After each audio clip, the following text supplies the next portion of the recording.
네, 오늘 말씀은 그러나 고라의 아들들은 죽지 않았다 라는 제목으로 말씀을 드리고자 합니다. 여러분 그 향수를 쓰시나요? 저는 향수를 쓰질 않는데 세계 최고급의 그 명품 향수를 만들 때는 그 반드시 들어가는 천연 원료가 있다고 합니다. 그런데 그 중에서 그 시벳이라는 향료가 있습니다. 시벳, 그 영묘향이라고 하는 그러한 향료인데, 이 시벳 향료는 그 사양 고양이의 분비물에서 나옵니다. 고양이 종류 중에서 사양 고양이. 그런데 사양 고양이는 이 분비물을 평상시에는 조금만 배출을 한다고 얘기합니다. 그런데 이 천연 원료가 되는 이 시벳을 얻기 위해서 사람들이 이 고양이에게 스트레스를 주기 시작을 하는 거예요.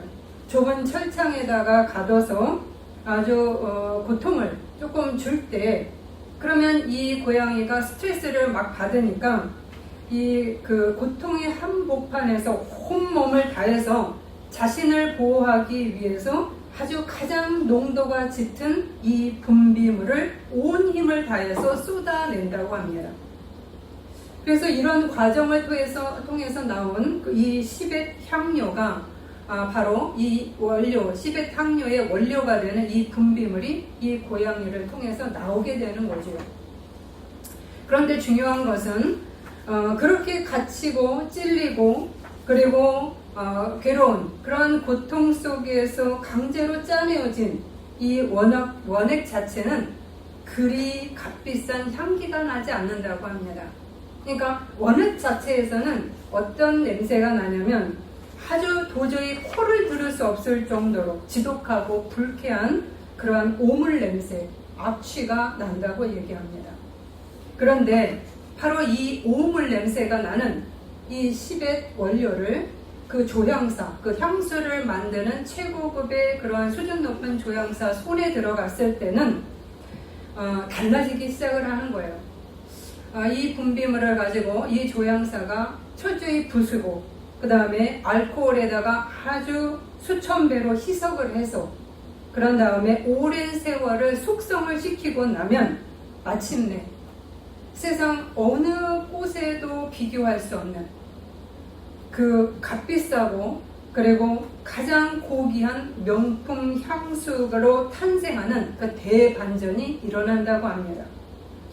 이 시벳 향수는 머스크향, 그리고 꿀, 그리고 가죽 느낌을 나타내는 아주 매혹적이면서도 관능적인 그러한 향이 나타나는데 이 향은 하루 종일 날아가지 않는다는 거예요.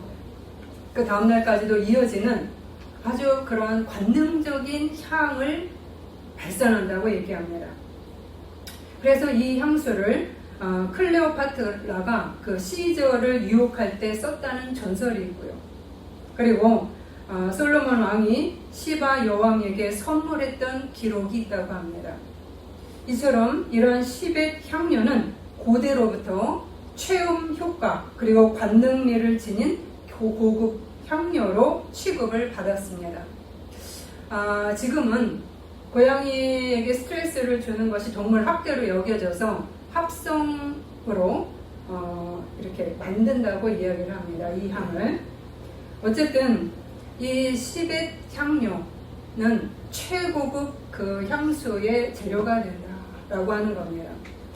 오늘 시편 84편은 그 사양 고양이의 분비물이 악취에서 명품 향수가 되었듯이 인생의 지독한 그런 악취에서부터 세상에서 가장 아름다운 하늘의 향수로 인생이 뒤바뀐 그러한 반전 드라마를 보여주고 있습니다. 오늘 시편 84편은 고라 자손이 지은 시입니다. 그런데 오늘 고라 자손은 말씀에서 이렇게 말합니다. 여호와의 궁전을 사모한다고 말하고 있습니다. 3절이죠. 내 영혼이 여호와의 궁정을 사모하여 쇠약하며 왜 고라 자손들은 여호와의 궁전을 사모해서 병이 날 지경이 되었을까? 오늘 이 부분을 알기 위해서는 고라 자손의 역사로 소급해 올라가야 합니다. 고라는 레위 족속 중에서 고핫 자손에 해당이 됩니다.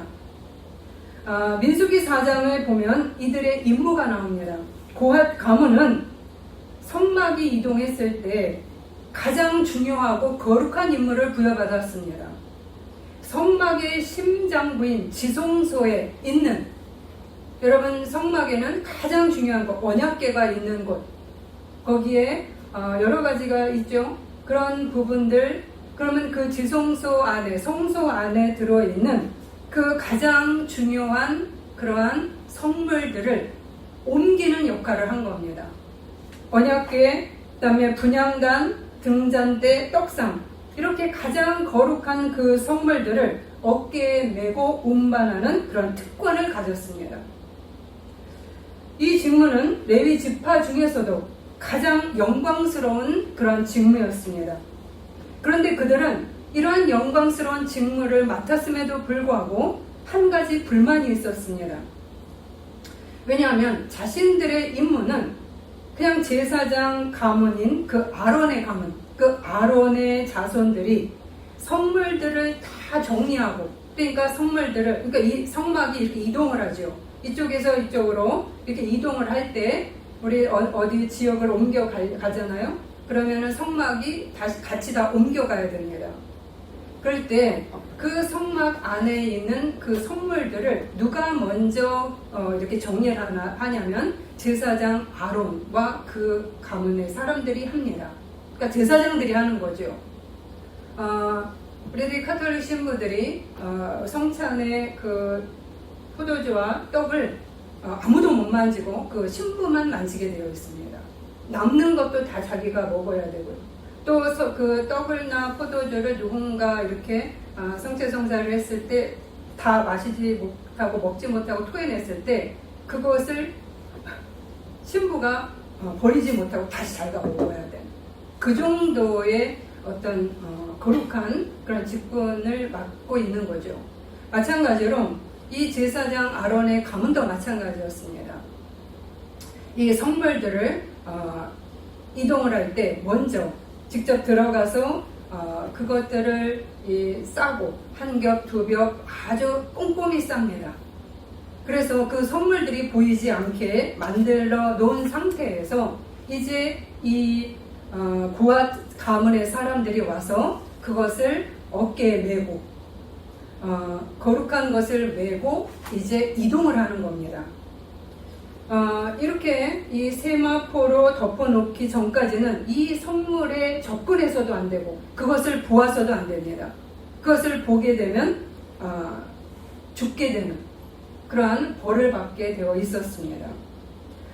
그래서 이 고핫 자손들은 너무너무 그 영광스러운 자리임에도 불구하고 특별히 고라라는 사람은 불만이 많았던 거예요. 우리도 대단한 일을 하고 있는데 왜 아론의 가문만 이렇게 더 영광스러운 자리에 나아가는 거야? 라고 하는 불만이 싹트기 시작을 했습니다. 그래서 이 고라는 불만을 품고 당을 짓습니다. 그리고 아론과 모세에게 대듭니다. 그것이 민수기 16장 1절에서 2절입니다. 고라, 다단, 아비람, 온이 당을 짓고 회중 가운데에서 이름 있는 지휘관 250명과 함께 일어나서 모세를 거스르니라. 민수기 16장 3절을 보면 그들이 모여서 모세와 아론을 거슬러 그들에게 이르되 너희가 분수에 지나도다. 회중이 다 각각 거룩하고 여호와께서도 그들 중에 계시거늘 너희가 어찌하여 여호와의 총회 위에 스스로 높이느냐. 지금 모세와 아론 앞에 와서 우리도 너희들만큼 은혜 받은 사람이야. 우리들도 영적으로 대단해. 그러면서 이들을 대적하고 있는 겁니다.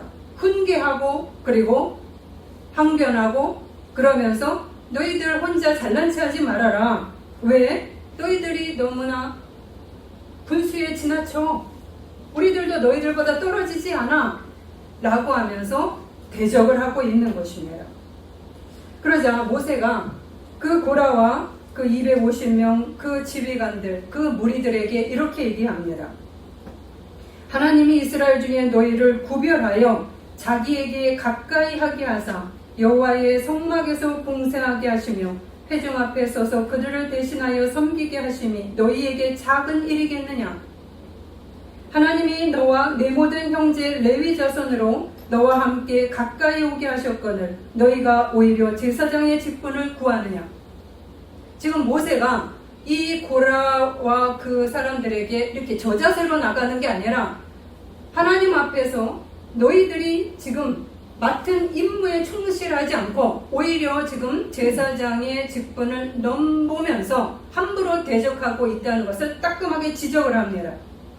하나님께서 너희를 구별해서 하나님에게 아주 가까이 지성소의 성물 그 다음에 성소의 성물들을 맡겼음에도 불구하고 이것이 작은 일이 아님에도 불구하고 너희는 지금 오히려 제사장 직분을 감당하는 것이 옳다고 너희들이 지금 대들고 있느냐라고 지적을 한 겁니다.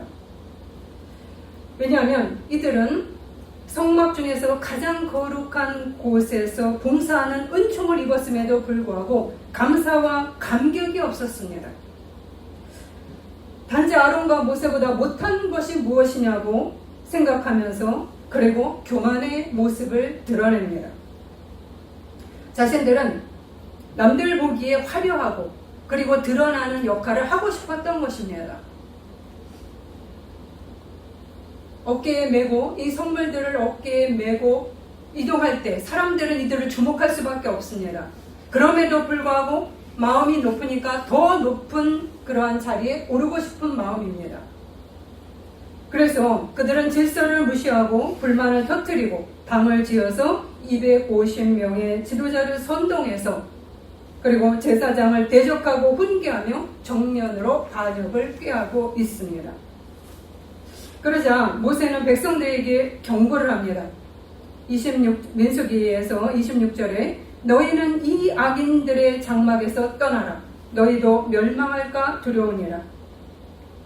분명히 모세는 경고를 했습니다. 너희는 이 악인들의 장막에서 떠나라. 모든 백성에게 경고합니다. 너희들이 그렇게 지금 대적하고 너희들이 하나님의 그 질서를 무너뜨리면 너희들이 무너질 거야. 그러니까 조심해 라고 이야기를 하고 있습니다. 그리고 모세의 경고가 주어진 후 고라 자손의 교만한 태도에 하나님이 직접 일어섰습니다. 그것이 민수기 16장 31절에서 33절입니다. 그들이 섰던 땅바닥이 갈라지니라. 땅이 그 입을 열어 그들과 그들의 집과 고라에게 속한 모든 사람과 그들의 재물을 삼키매 그들과 그의 모든 재물이 산채로 수월에 빠지며 땅이 그 위에 덮이니 그들이 회중 가운데서 망하니라. 여호와께로부터 불이 나와서 분향하는 250명을 불살랐더라. 하나님의 질서와 권위에 도전하며 대적한 교만한 고라 일당들은 순식간에 망해버렸습니다. 그러면 여기에서 이 고라 자손과 그 사람들이 땅이 갈라져서 그 안에 푹 빠져서 죽었다고 나오는데 이때 땅이 갈라졌다는 그 의미는 무엇일까? 현대적인 의미는 무엇일까 하는 점입니다. 이것은 내가 인생의 기반, 즉 안전지대라고 믿었던 것들이 순식간에 무너져 내리는 영적이고 환경적인 파멸을 겪는 것입니다. 그러면 내가 믿고 있던 안전지대란 무엇일까요? 내가 딱 버티고 서 있는 그 땅은 무엇일까요? 여러분이 버티고 서 있는 땅은 무엇일까요? 돈입니까? 건강일까요? 튼튼한 직장일까요? 권력일까요? 가족일까요? 인맥일까요? 내가 엘리트 의식이 있습니다. 명문대를 나왔고 내가 대단한 공부를 했습니다. 라고 하는 엘리트 의식일까요? 아니면 신앙적인 우월감일까요? 매주 예배를 드리고 성경을 잘 안다고 자부하면서 하나님의 은혜를 법궤를 늘 어깨에 메고 다니지만 마음속에서는 자만과 교만이 올라와 있는 모습, 그러면서도 한쪽에서는 하나님에 대한 은혜의 감격이 무너진 상태, 바로 이것들, 이러한 다양한 것들이 나의 안전지대는 아닐까요? 내가 생각한 하나님이 나의 안전지대가 아니라 내가 하나님보다 더 사랑하는, 우상화시키고 있는 내 안에 이러한 안전지대가 무엇인지를 볼 필요가 있습니다. 그런데 이렇게 튼튼하게 버티고 서 있던 그 땅이 교만함 때문에 하나님에 의해서 내가 예측도 하지 못한 상태에서 쩍 하고 갈라져 버리고, 그래서 삶이 송두리째 무너져 내려 버렸습니다.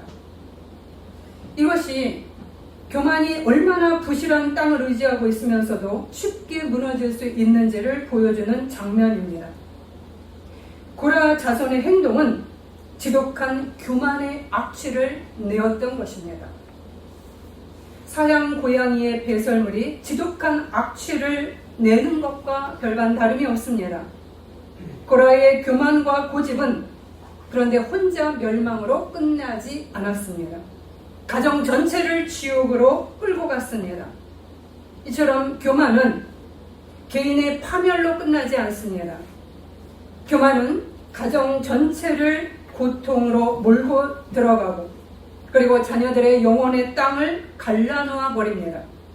그리고 교회 공동체 전체가 분열의 수렁에 빠져서 집단으로 파멸하도록 만드는 힘이 바로 이 교만에 있습니다. 교만은 하나님의 질서를 무시하고, 그리고 하나님을 대적하고, 하나님이 세운 권위에 내가 순종하지 않고 내의 힘을 과시하는 그러한 것에서 나타납니다. 이러한 교만은 지성소 한복판에서도 지옥을 만들어낼 만큼 강력한 힘을 발하고 있습니다. 우리는 어떤 땅 위에 서 있으실까요? 반석 되시는 예수 그리스도의 땅에 겸손한 모습으로 서 계십니까? 아니면 고라 자손처럼 영적 교만함 속에서, 아니면 내가 안전지대라고 여기는 다양한 그러한 땅 위에 서 계십니까?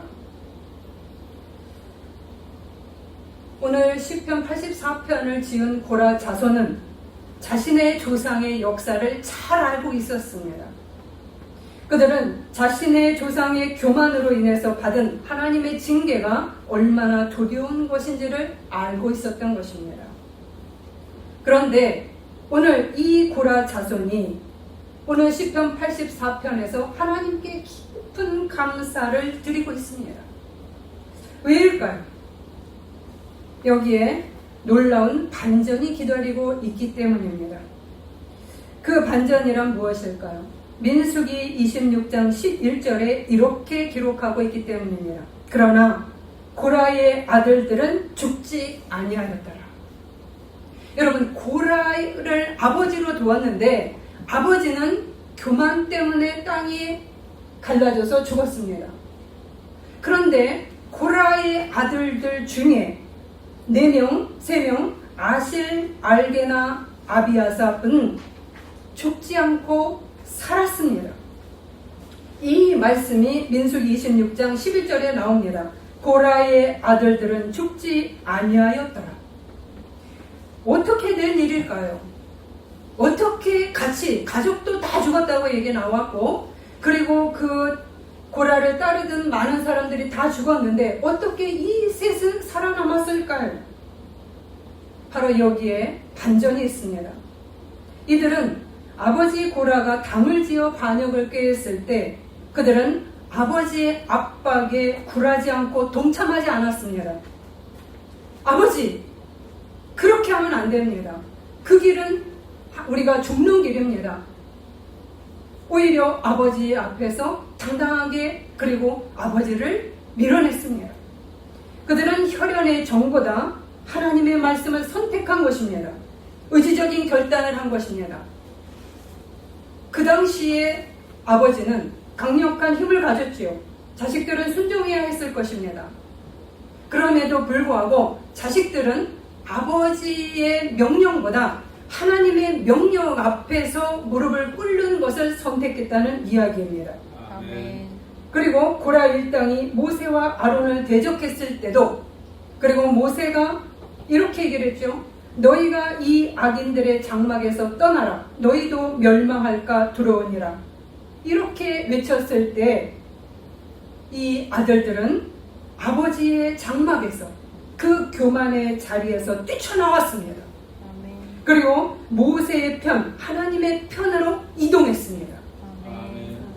그들은 모세의 말을 귀담아 들었고요, 모세에게 바짝 붙었습니다. 그 결과는 놀라웠습니다. 아버지 고라가 땅이 갈라져 떨어져서 죽은 그 가운데서 이 세 아들은 하늘 위로 솟아오르는 놀라운 역사를 경험한 것입니다. 이스라엘의 미드라시 탈무드에 이러한 말씀이 나옵니다. 땅이 입을 열어 조상들을 삼키는 순간 고라의 아들들은 마치 불길 속에서 백합화가 공중으로 번쩍 들려 올라가듯 위로 솟구쳤다. 미드라시에서 카파트라는 단어가 나오는데 이 단어가 바로 위로 튀어오르다, 솟구치다의 의미입니다. 아버지가 교만으로 인해서 집을 무너뜨리는 그 순간 속에서도 자식들 중에서 이 세 아들은 하나님 편에 서므로 하나님의 은혜의 기류에 의해서 그가 목숨을 건지고, 그리고 그 땅이 꺼져서 무너지는 그 와중에서도 그들은 하나님의 보호를 받았다는 이야기입니다. 아멘. 오히려 모세 편에 바짝 붙은 고라의 자식들이 위로 떠올라서 공중 높은 곳에서 발밑에서 일어나는 자기의 가족과 자신의 아버지가 죽어가는 그 땅의 심판을 내려다보고 있었던 것입니다. 이처럼 아버지 고라의 교만으로 인해서 가족이 멸절되는 순간 속에서 아들들은 교만이 아닌 철저히 낮아지는 겸손을 택했던 것입니다. 아멘. 그러나 이 사건 이후에 이 아들들의 삶은 고통스러웠습니다. 왜요?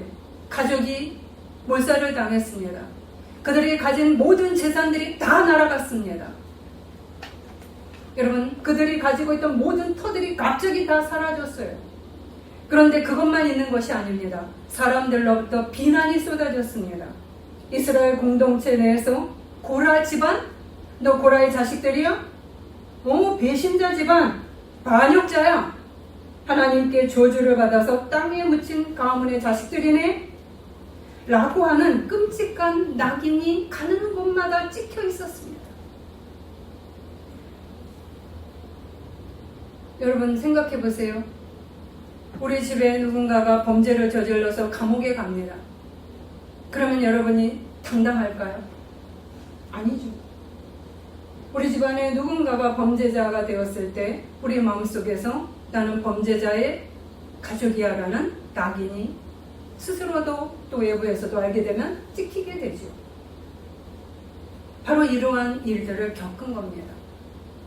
이들은 하나님에 의해서 비록 그 자리에 서지 않았을지라도 그들은 이러한 비판의 화살에서 자유롭지 못했다는 것입니다. 가문 전체가 눈물과 수치의 골짜기에 떨어진 것입니다. 남아있던 이 아들들은 하나님 앞에 회개합니다. 그리고 더 철저히 낮아지는 연단의 세월을 보냈습니다. 이 고백이 오늘 80편, 84편 다윗을 따르는 고라 자손의 고백 속에서도 계속되고 있습니다.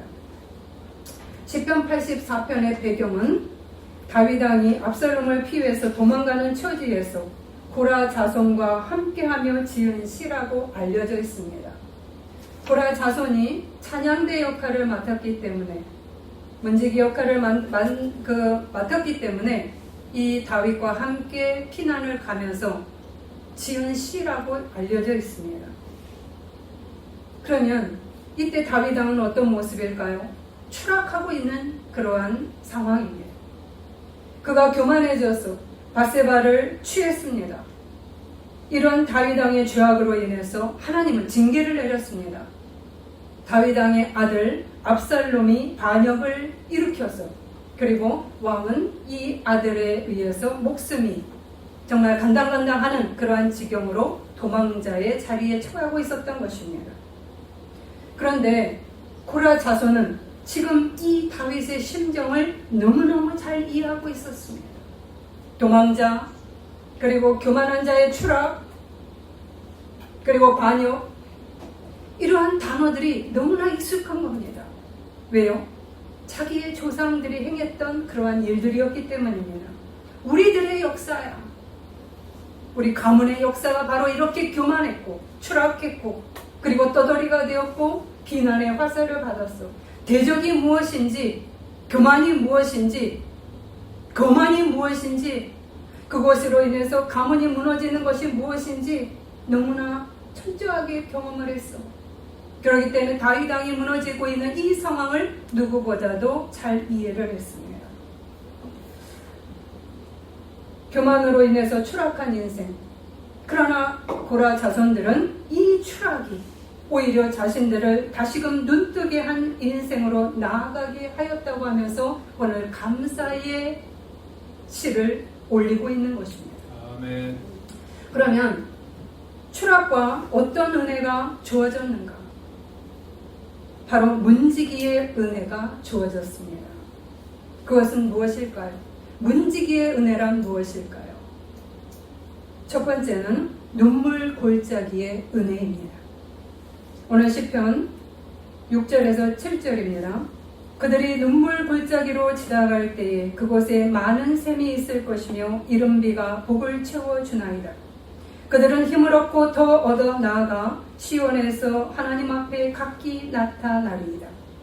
역대상 19장 19절에 보면 고라 후손들은 그 이후 성전 문지기의 자리에 서 있습니다.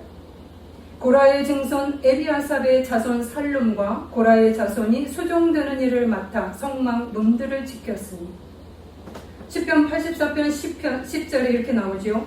주의 궁전에서의 한날이 다른 곳에서의 첫날보다 나은즉 악인의 장막에 사는 것보다 내 하나님의 성전 문지기로 있는 것이 좋사오니.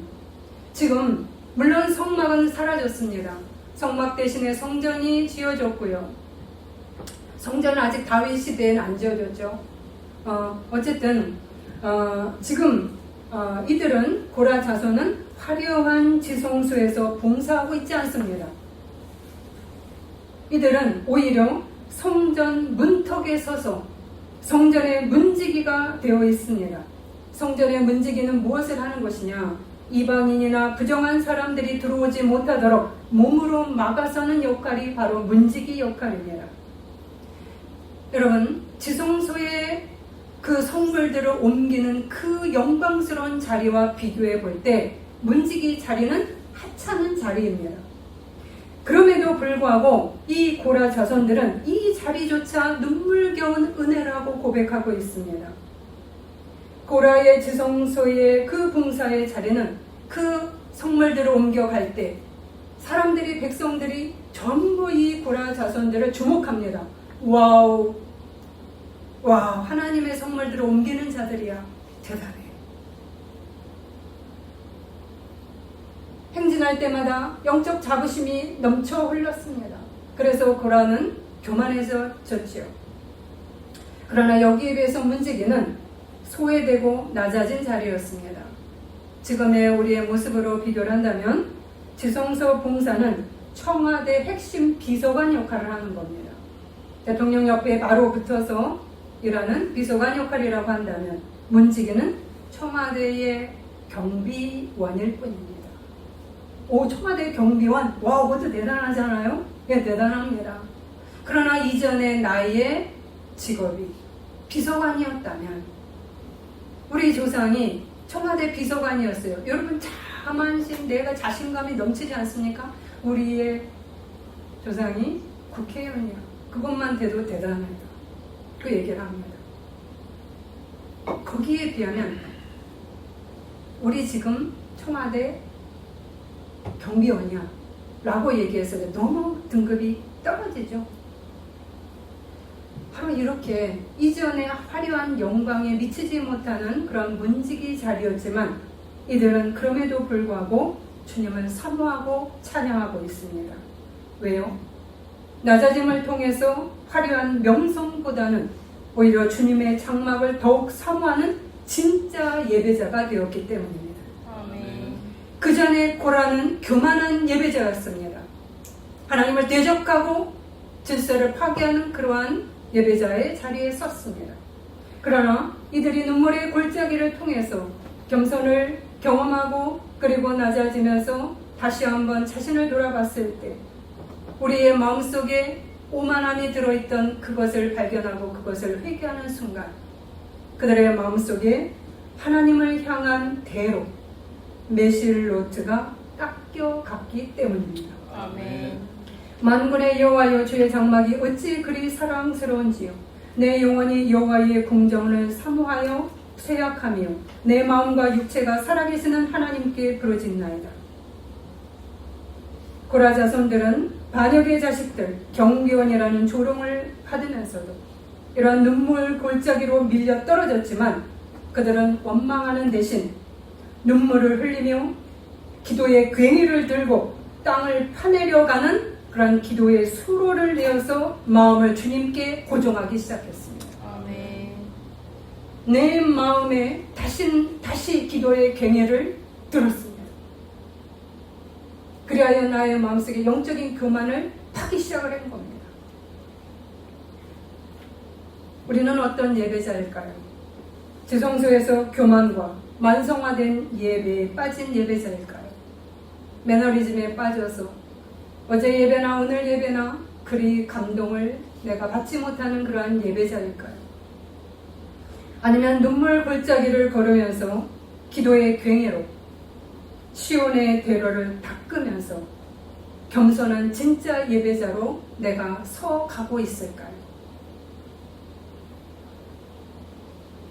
오늘 첫 번째 이 고라 자손에게 주어진 은혜는 눈물의 골짜기를 통해서 시온의 대로의 은혜를 얻은 진짜 예배자가 되었던 그러한 축복이 주어진 것입니다. 아멘. 두 번째 축복이 주어졌습니다. 많은 샘 이른비가 복을 채워주나이다. 이 말씀입니다. 6절입니다. 그들이 눈물 골짜기로 지나갈 때에 그곳에 많은 샘이 있을 것이며 이른비가 복을 채워주나이다. 성도가 눈물로 기도의 수로를 파두었을 때 기도로 여러분이 수로를 팝니다. 여러분 아무 응답이 나한테 없는 것 같습니다. 계속 기도하는데 아무런 역사가 일어나지 않을 것 같습니다. 그런데 오늘 드디어 하나님의 때가 임했습니다. 아멘. 산비탈의 수로를 파두면 기습적인 폭우가 내릴 때 그 빗물이 사라지지 않고 파둔 그 저수지 샘으로 다 모여듭니다. 마찬가지로 이러한 이른비가 복을 채워주나이다. 우리가 고난의 때에 우리의 기도의 괭이로 우리가 수로를 내어서 시온의 대로를 만드는 자에게는 하나님의 때가 이르러 하나님의 놀라운 복으로 역사하신다는 이야기입니다. 아멘. 고난으로부터 구원하시며 모든 좋은 것들로 가득 채우는 은혜가 주어진다는 말입니다. 아멘. 눈물의 골짜기를 걷고 있을 때 우리는 기도의 수로를 열심히 파셔야 합니다. 아멘. 안 보이는데요. 기도 조금 하고 안 보이는데요. 묵묵히 파시기 바랍니다. 아멘. 하나님이 그 웅덩이에 당신의 은혜의 복을 내릴 때까지 그것을 내가 체험할 때까지 파십시오. 아멘. 주님의 때에 그 웅덩이에 가득 채워진 기도는 다양한 하늘의 복으로 변환되어서 나에게 우리에게 나타날 것입니다. 아멘. 여러분의 기도의 괭이는 녹이 슬었습니까? 아니면 길이 나 있으십니까? 돈이 없는 자에게도 기도라는 도구를 다 주었습니다. 근데 어느 분은 그 기도의 도구를 잘 쓰시는 분이 있고 어느 분은 녹슬도록 안 쓰는 분이 있습니다. 여러분, 녹이 슬도록 안 쓴다면 여러분에게 놀라운 하늘의 복이 채워지는 역사는 더딜 뿐입니다. 묵묵하게 기도의 괭이로 여러분이 수로를 타시기를 바랍니다. 아멘. 세 번째 축복입니다. 힘을 얻고 더 얻어. 7절입니다. 그들은 힘을 얻고 더 얻어 나아가 시온에서 하나님 앞에 각기 나타나리이다. 이것이 세 번째 눈물의 골짜기를 기도의 괭이로 하나님의 수로와 대로를 판 자들에게 주시는 은혜입니다. 힘을 얻고 더 얻어. 이 말은 무슨 말인가? 요새에서 요새로 전진하다라는 뜻입니다. 능력을 더해 능력으로 나아간다는 이야기입니다. 전천후 인생이 되는 단계입니다. 아멘. 일반적으로 우리가 눈물 골짜기를 걸어갈 때마다 우리 체력이 고갈납니다. 그런데 마음의 시온의 대로가 있는 자들은, 하나님을 향해서 마음이 고정되고 그 길을 계속 추구하는 자들은 갈수록 내 힘이 고갈되는 것이 아니라 위로부터 공급하시는 하나님의 초자연적인 에너지, 하일, 즉 군대의 힘, 요새를 공급받는다는 말입니다. 아멘. 내 힘으로 사는 것이 아니라 하나님의 힘으로 사는 거죠. 그런데 그 힘이 그냥 약한 힘이 아니라 요새의 힘이라고 이야기를 합니다. 아멘. 지치지 않는 은혜가 주어지는 것입니다. 아멘. 이는 태잔병의 걸음이 아닙니다. 적의 요새를 하나씩 하나씩 점령시키고 또 깃발을 꽂고 그 다음에 다음 요새를 향해서 당당하게 진격하는 승리자의 걸음을 걷게 하신다는 말입니다. 아멘. 갈수록 강해진다는 이야기죠. 갈수록 어둠하고 싸워서 이기고 그리고 승리의 깃발들이 계속 꽂히는 그러한 은혜가 이들에게 주어진다는 것입니다. 아멘.